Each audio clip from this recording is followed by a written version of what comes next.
किसी ने बड़े कमाल की बात कही है कि अपने जीवन को ऊपर वाले को सौंप दो, क्योंकि आप जीवन भर में जो कर सकते हैं उतना तो वो एक पल में कर सकता है। आपके लिए एक छोटी सी कहानी।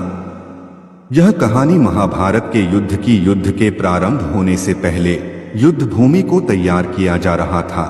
कुरुक्षेत्र की भूमि को समतल बनाया जा रहा था, पेड़ों को हटाया जा रहा था।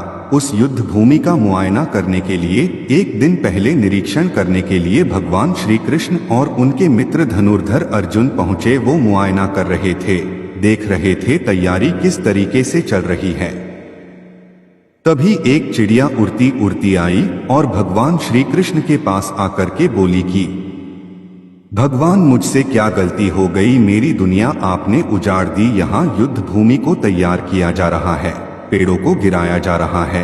एक हाथी ने आकर के मेरा पेड़ गिरा दिया। मेरा घोंसला उस पर था, वो घोंसला गिर करके जमीन पर आ गया।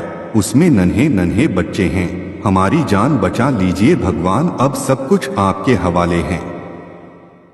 भगवान श्री कृष्ण ने कहा कि मैं इसमें क्या कर सकता हूँ, मैं तुम्हारी मदद नहीं कर सकता। यह तो नियति का पहिया है, समय का पहिया घूमता चला जाता है, इसमें मैं क्या कर सकता हूँ बताओ। वो चिड़िया रुआंसी हो करके बोली कि भगवान, मुझे बस एक इजाजत दे दीजिए। भगवान ने कहा कि बोलो, क्या पूछना है, क्या इजाजत चाहिए? तो उस चिड़िया ने कहा कि भगवान, मैं आप पर विश्वास तो कर सकती हूँ ना? भगवान ने हाँ भरी। अगले दिन युद्ध शुरू हुआ और युद्ध की शुरुआत से पहले भगवान श्री कृष्ण ने अपने दोस्त अर्जुन से कहा, अपने मित्र से कहा कि मुझे अपना धनुष और एक तीर दे दो, एक बाण दे दो। अर्जुन ने अपना धनुष सौंपने से पहले पूछा कि केशव, आपने तो प्रतिज्ञा ली थी कि आप शस्त्र नहीं उठाएंगे, भगवान को शस्त्र क्यों उठाना पड़ रहा है? ऐसा क्या हो गया? तो भगवान श्री कृष्ण ने कहा कि सामने हाथी देख रहे हो, उस हाथी ने उस चिड़िया का घोंसला गिराया, उस पेड़ को नष्ट कर दिया जिस पर उस चिड़िया का घोंसला था। मुझे कुछ तो करना पड़ेगा। अर्जुन समझ गया भगवान श्री कृष्ण ने वो धनुष लिया है। एक तीर छोड़ा, लेकिन ये क्या, वो तीर जा करके हाथी को लगा ही नहीं। उसके गले में घंटी लटकी थी, उस पर जाकर के लगा और वो घंटी नीचे जमीन पर गिर गई। अर्जुन हंसने लगा और कहने लगा कि माधव, आपसे नहीं हो पाया, मुझे मौका दीजिए, 1 मिनट में उस हाथी को नष्ट कर दूंगा, खत्म कर दूंगा। भगवान ने कहा कि नहीं, नहीं हो गया, बस इतना काफी था। अर्जुन ने भी ज्यादा सवाल जवाब नहीं किए। 18 दिन तक युद्ध चला और उसके बाद में जब पांडवों की जीत हुई तो एक बार फिर से उस मैदान को साफ किया जा रहा था, क्योंकि काफी युद्ध के बाद में जो नुकसान हुआ था, बहुत सारा सामान गिरा पड़ा था, साफ सफाई चल रही थी।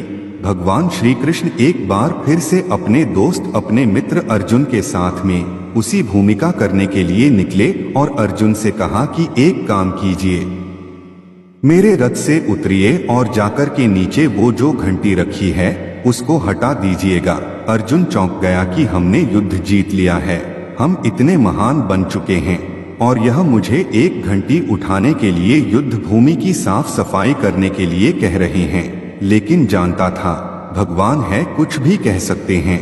रथ से नीचे उतरा, जाकर के उस घंटी को उठाया, साइड किया और जैसे ही उस घंटी को उठाया वैसे ही उसके नीचे से नन्हे नन्हे बच्चे चिड़िया के फड़फड़ाते हुए उन्होंने उड़ान भर ली, उड़ गए। अर्जुन की आंखें नम हो गईं। उस घंटी के नीचे था वो घोंसला उस चिड़िया का जो मदद मांगने आई थी। 18 दिन के युद्ध में वो चिड़िया और उसके बच्चे सुरक्षित रहे, क्योंकि घंटी वहां पर उनका सुरक्षा कवच बनकर आ चुकी थी। चिड़िया ने शुरुआत में सिर्फ ये कहा था कि क्या भगवान, मैं आप पर विश्वास तो कर सकती हूँ ना? और भगवान ने हाँ भरी थी।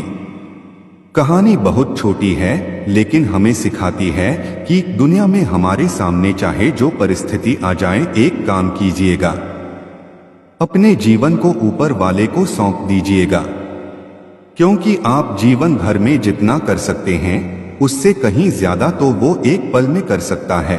हमेशा आपसे कहता हूँ कि ऊपर वाले के आशीर्वाद के साथ, अपनी सच्ची मेहनत के साथ और अपनी फैमिली के प्यार के साथ कर दिखाओ कुछ ऐसा कि दुनिया करना चाहे आपके जैसा। धन्यवाद।